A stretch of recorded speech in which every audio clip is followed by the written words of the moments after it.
Good evening once again. I'm Scott Hackworth with this election update. Polls are now closed in Wisconsin, and across the bottom of the screen you'll see the races we're following. Remember, you can also find up to the minute results on our website, WXOW.com. Well, the polls closed about a half an hour ago, but anyone who was in line at 8 p.m. is still allowed to vote. News 19's Dustin Lukey joins us live from the Cooley Recovery Center on Ferry Street in La Crosse, which is a polling place. He has this update. Dustin?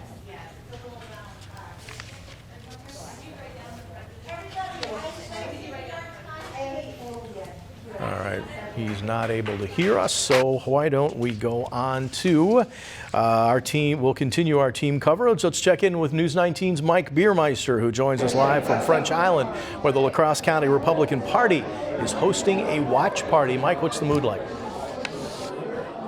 Yeah, so far, Scott, people have been trickling in all night. As you can see, folks still making their way through. We do have a couple candidates in the House.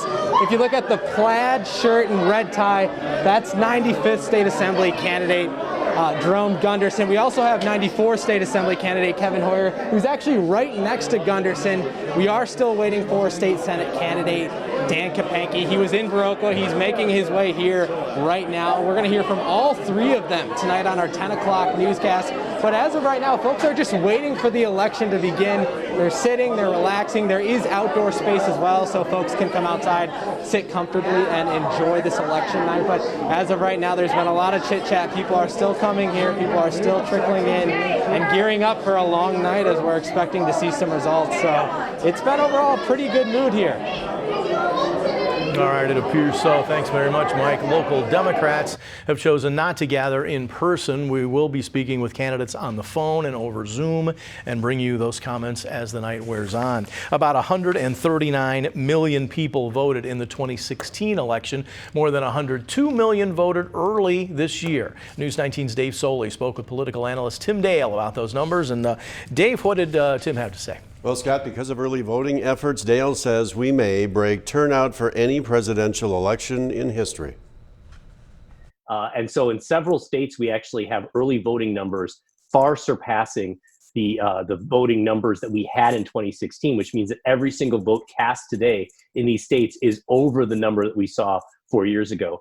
So I think that that's one of the remarkable things about today as we see the election returns coming in is just how many people got engaged in the political process thanks to early voting.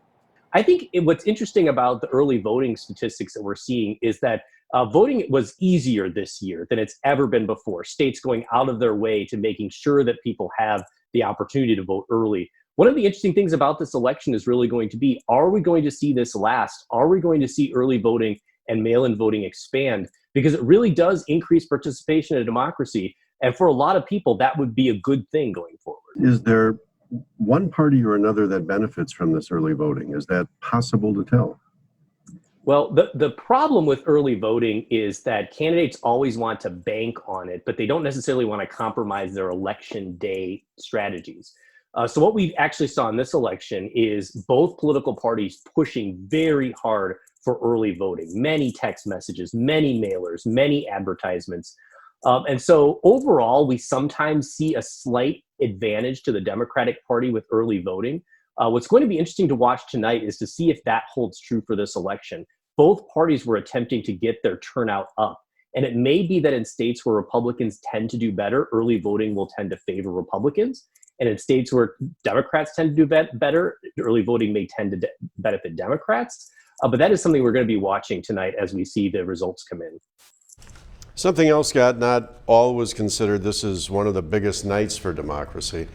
Sometimes overlooked, Dale says, because many people don't like politics, especially when it becomes negative. All right, thanks, Dave. We expect more substantial numbers coming in soon. Join us back here for another update at 8:56.